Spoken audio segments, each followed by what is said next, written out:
Because the biggest dream killer in real estate isn't bad deals, bad timing, or bad credit.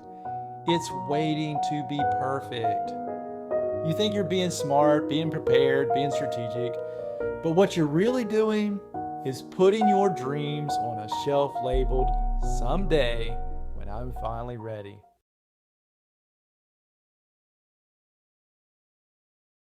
So have you ever looked at someone with 50 doors or 100 units and it's cash flowing like crazy and then think, man, they must have had it all together from day one. Now let me tell you right now, they didn't. And neither did I. And neither will you. Because the biggest dream killer in real estate isn't bad deals, bad timing, or bad credit. It's waiting to be perfect. You think you're being smart, being prepared, being strategic, but what you're really doing is putting your dreams on a shelf labeled "Someday when I'm finally ready." And that someday, it's never coming, because there's always one more book to read, one more podcast to listen to, or one more reason to hesitate. Perfection is the enemy of momentum. Waiting to feel ready is how most people lose. And that's why today we're blowing up that mindset. Now I'm going to walk you through 5 powerful ways to start ugly.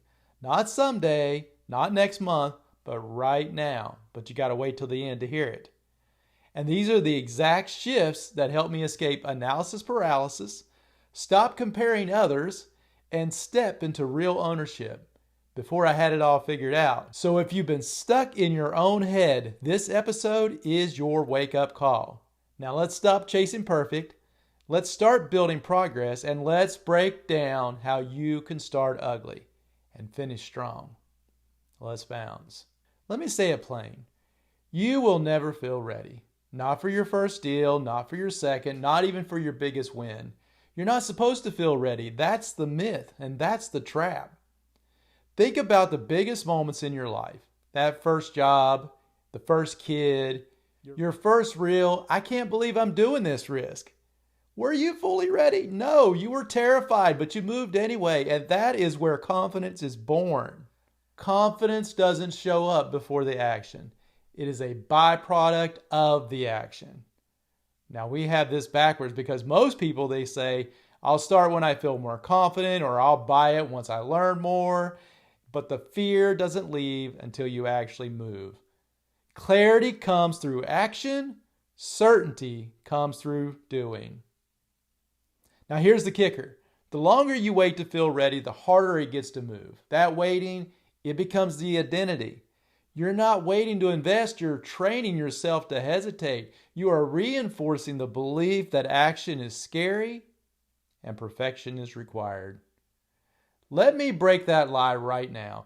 You do not need a perfect plan, a full team, every book read, or even a 6-figure bank account. What you need is courage, you need curiosity, and you need a willingness to look a little messy while you're learning. Now, I've seen investors raise money while terrified, and I've seen moms with 0 real estate background close on 6 units. And I've seen broke college kids negotiate seller finance deals because they weren't afraid to ask the questions. Were they ready? No. But they were available to start ugly and build that confidence on the way. So here's the challenge. Stop asking if you're ready, ask if you're willing. Because if you are, you'll learn what 95% of people never do. Readiness is a feeling, momentum is a decision. Now let's get real for a second. What does starting ugly actually look like? Because it's not just some motivational poster that you're going to see up on your wall. It's what happens when you choose progress over polish and action over approval. It looks like walking into your first property tour with a notepad and no clue what you're actually taking notes on. It looks like opening up that first spreadsheet on Google and asking, what does NOI mean? It's running your first numbers and realizing you forgot to include taxes, insurance, and vacancy. It's calling the seller and stumbling through your pitch. Or maybe sending a broker a lowball LOI because it's all you can afford. and then lying awake at night wondering if you ruined the relationship. It's getting on a Zoom call with an investor and hoping they don't ask a question you don't already know the answer to. And when they do, it's saying, "That's a great question. Let me follow up with you on that." It's not weakness. That is leadership in training.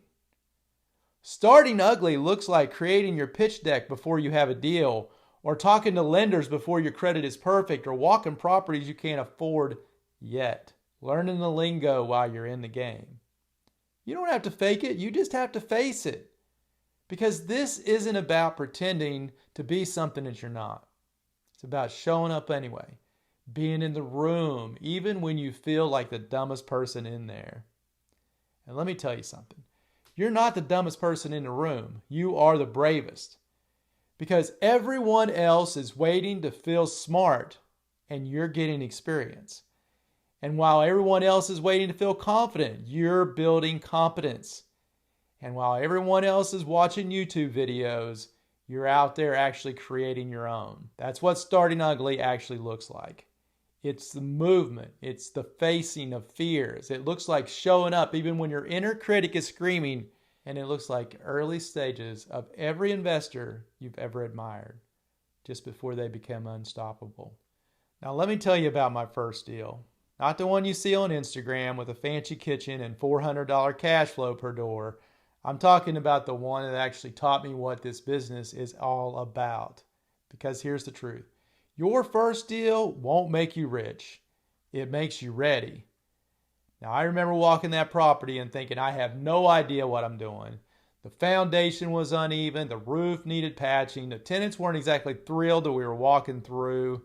But I saw something in it, not just in the potential of the building, but the potential inside of me, if I had just the guts to say yes.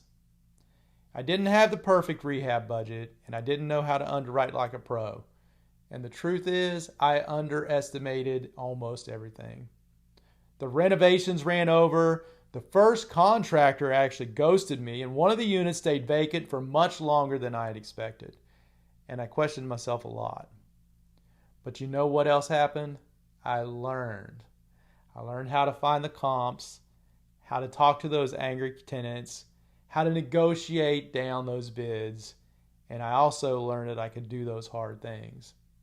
Now that deal didn't look good on a spreadsheet, but it looked great in my soul. Because when it was all said and done, I didn't just have a building, I had a belief, and that belief, that's what made deal number 2 much, much easier. And then deal number 5 was possible, and deal number 15 was automatic, because your first deal doesn't need to be perfect. It just needs to be yours. It needs to be something you step into while everyone else is still setting out. So don't wait for clean or polished, because the magic is in the mess. And the investor you want to become is forged in your very first, very, very ugly deal. Now let's talk about the real enemy. Not the interest rates and not the market, and it's not the lack of deals or bad timing. It's the quiet lies you've been telling yourself and maybe didn't even realize.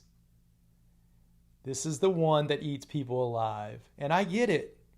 No one wants to feel small, and no one wants to ask questions or get laughed at or mess up publicly. But here's the truth. Every master looked like a beginner one time.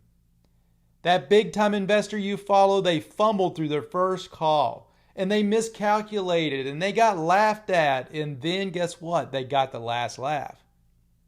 Now, you can look polished and stay broke, or look messy and build wealth. It's all up to you to choose. Now, lie number 2, I need more money before I start. This one's sneaky. It feels logical, but money isn't your problem. Creativity is. You can partner, pitch, raise, structure. You can ask the seller to help you finance. The money does exist. It's just not all in your bank account yet. And if you let lack of cash be your excuse, you will always find a reason to stand still. Lie number 3, I don't know enough. Now here's a truth bomb. No one knows enough before their first deal. You learn by doing. Want to know how I figured out renovation budgets? By messing up. Want to know how I learned what a good lease looks like? By dealing with a really bad one.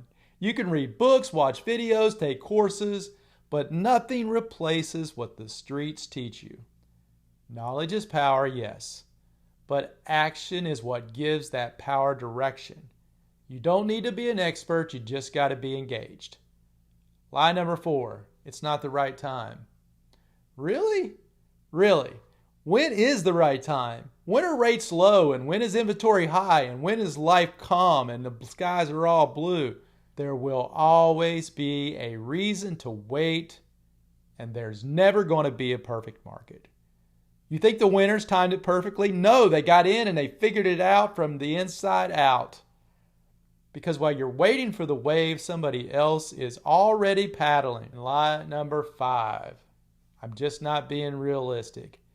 Yeah, the ultimate disguise for fear. I'm not scared, I'm just being realistic. I'm not playing it small, I'm just being practical.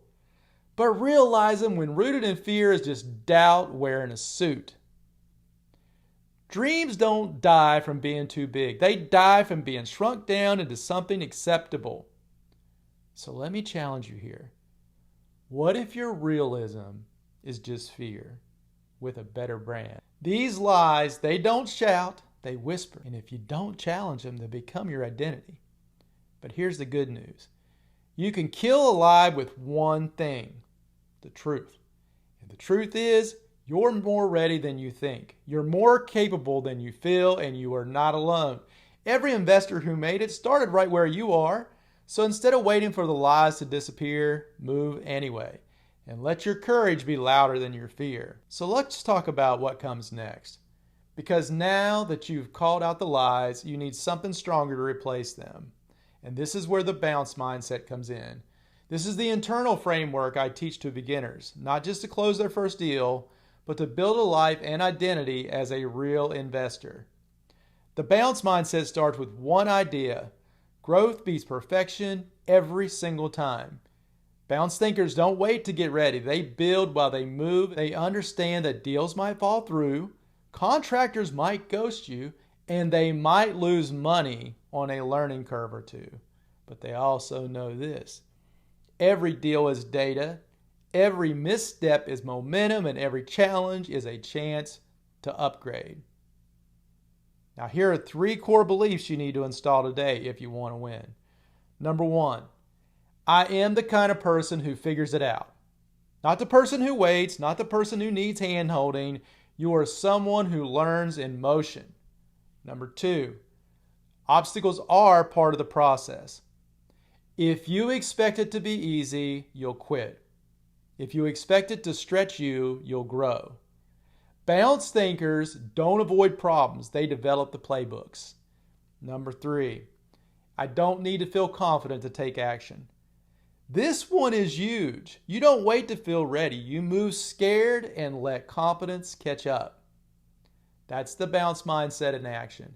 And if you're sitting there thinking, I've never thought like this before, that's okay. You can install this mindset today. It starts by catching your internal language. Every time you hear, I can't do that, say I can learn it. I've never done this before, say exactly, and that's why I must. You start catching the fixed mindset and bouncing it into something better. The bounce mindset isn't about pretending to be fearless. It's about being willing to learn, to be wrong, to move forward through the mud, because what's on the other side is worth it. This is the foundation. Everything else, deals, cash flow, passive income, it grows from this soil. So install it, water it, protect it, because your mind is your first investment. All right, you've been listening, you've nodded along, maybe even said to yourself, dang, this is exactly where I've been stuck. Now what? What do you actually do with all this?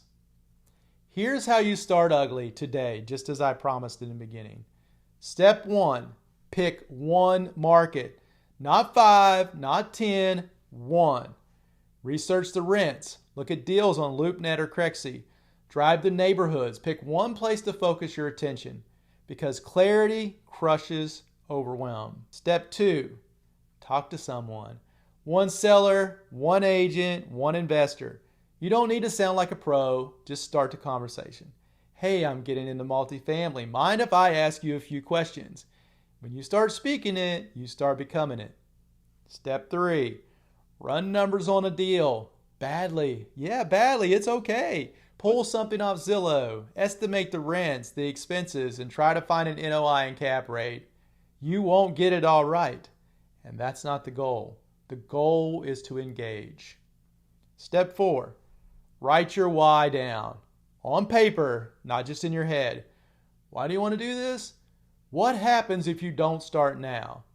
Read it every morning this week. You're building belief before the bank account catches up. And step 5, tell someone what you're doing. Text a friend, post it online, say it out loud. Because when you speak it, it becomes real. And the moment you make it real is the moment you've already started. So no, you're not too late. You're not underqualified, and you're not stuck. You're just early in the process. And now you've got a map. You don't need permission. You don't need perfection. You just need a little bounce and a willingness to start ugly.